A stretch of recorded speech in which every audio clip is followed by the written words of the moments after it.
Welcome back to the Deep Dive. Today, we're digging into a story. Hmm. Uh, it's about 5 years of hidden lives, secrets, all leading up to one single unavoidable moment of truth. Yeah, a real pressure cooker situation. And we're dropping you right into it. Alexandria, Egypt, May 15th, 2014. Okay, picture this. It's about 7:00 p.m. Dead. He's a technical engineer. He's coming home. But tonight's different. Totally different. Thursdays, he always visits his mother. It's his routine. But not this Thursday. He caught a ride home with a neighbor, an engineer like him, so he's home hours early, carrying dinner, some fruit, just coming home. Looks totally normal on the surface. Gets to his front door, knocks once. Knocks again. Still nothing. And this is weird, right? But then he reaches for his key and realizes... The door's locked from the inside. That's the first major red flag. It's not just quiet. It's deliberately sealed. And then there's this pause. Yeah. The whole minute goes by, which must have felt like an eternity. Absolutely. Then finally, the lock turns. And it's his wife, Gehad. She opens the door. She's in a nightgown. Her face. It's just a mask of shock, pure terror. She scrambles for an excuse, right? Something about hearing a knock earlier, got scared, locked the door tight. Yeah, but it sounds weak. And Ahmed, he's probably not even focused on the excuse because as he steps inside, the whole apartment just feels off. The atmosphere is wrong. He notices their daughter is asleep, but not in her own room. And dinner's already made, juice is poured in the living room. Like she was expecting someone. Prepared. Exactly. All these little details are screaming that something isn't right. But the clincher, the balcony door, it's wide open. And they never left the balcony door open. Never. For safety. So Ahmed walks towards it, steps out onto the balcony, turns the corner. And boom. Reality hits. There, hiding. It's Rabie, his friend. The guy who used to live upstairs. And he's shoeless, sockless, partially undressed, just caught hiding in the shadows on his friend's balcony. At one moment, it's explosive. But it wasn't random, was it? Not at all. This was the end point. The culmination of 5 years, 4 different lives intertwining, starting back in 2009 when none of them even knew each other.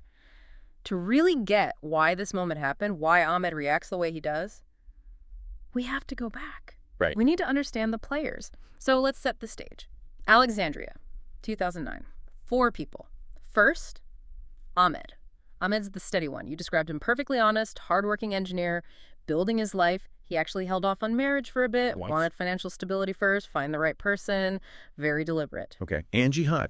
Gehad, her focus was clear. Marriage, becoming a good homemaker. She finished intermediate school, and that was pretty much her life goal. Modest, focused on the home.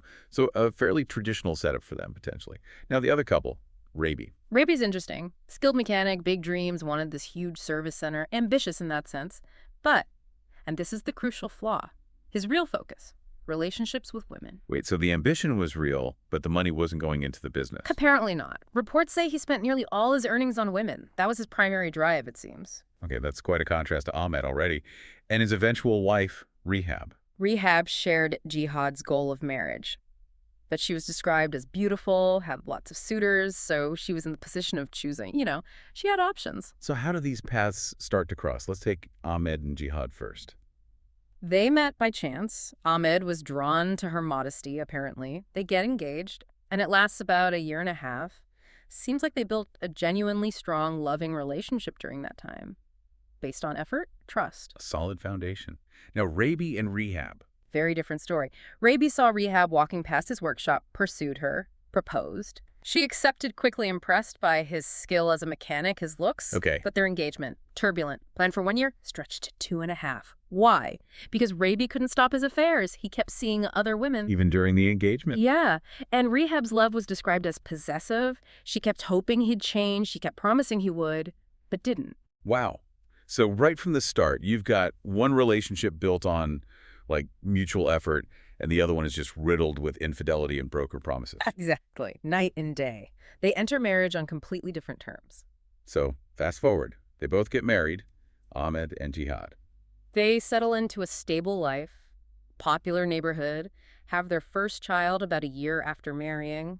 Fundamentally secure, The main issues were maybe Gehad feeling a bit lonely. Ahmed worked till 6 p.m. every day, and her feeling like his family didn't quite like her. Minor stuff, relatively speaking. Okay, manageable issues in a basically stable marriage. Yeah. Rabie and Rehab. Predictably, it got worse after marriage. Rented apartment, also in a popular area. But Rehab's jealousy intensified because she kept catching him. It was constant discoveries of his affairs. And he just promised to change again? Always. Always promising, never changing. Until 2012. That's when things really shift. What happened? Rehab found out Rabie was having an affair with a woman who lived on their street. This was public humiliation for her. Her reputation was damaged. She demanded a divorce. Finally drew a line. Yeah. Rabie panics, basically. Yeah. Agrees to change, really change this time, but only if they move. Immediately get away from the situation. And this is the twist, right? Where does he find a place? This is the fateful part. He finds an apartment to rent directly above Ahmad and Gehad. No way. Just coincidence. Pure, devastating coincidence. Suddenly, these two couples, with their vastly different relationship dynamics, are living literally on top of each other. And what happens then? How do they interact? Instantly close. Gehad and Rehab especially, both wives, husbands, often working late, they bonded intensely, became best friends, shared everything, confided in each other completely. Wow. So Rehab finds a confidant in Gehad. Her closest one. And the men, Ahmad and Rabie, they become close too. Hanging out late at night, socializing in each other's homes, a real foursome. The irony is just staggering. Rehab insists they move because Rabie cheated with a neighbor. Only to move next door to the woman who would become his next and arguably most devastating affair.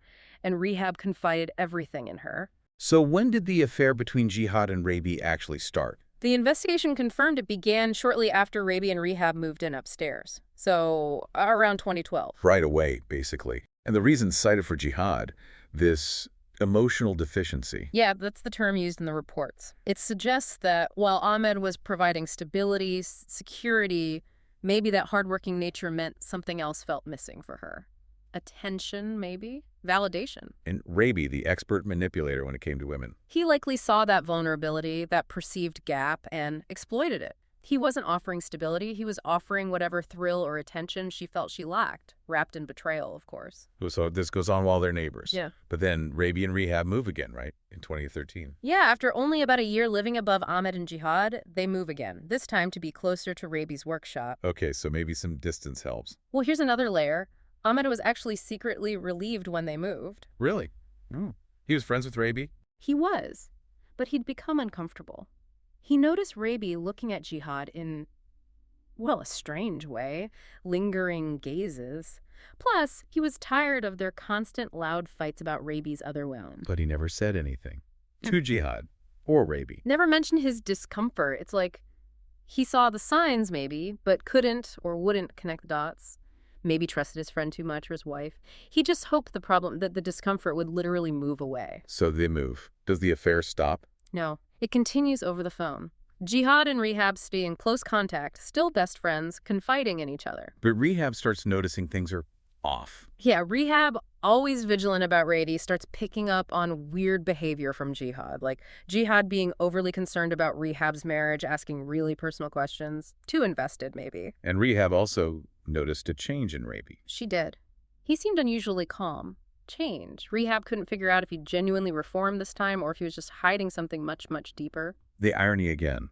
She suspects something is up with Rabie, but her radar is pointing everywhere except at her best friend. Exactly. The ultimate blind spot. She moved to escape a neighborhood affair, never dreaming the real threat was the woman she trusted most.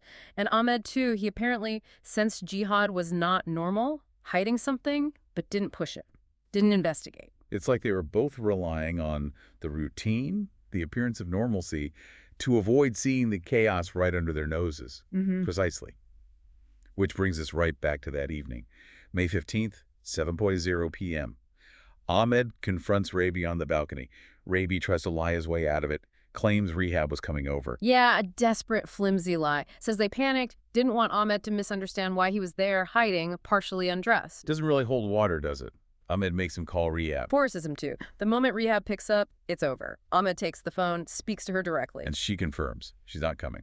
Thinks Rabie's at some celebration. Confirms it all. The lie evaporates instantly. The betrayal, the friend, the wife, the sheer deception hits Ahmed all at once. And he just snaps. Grabs a wooden stick that was nearby.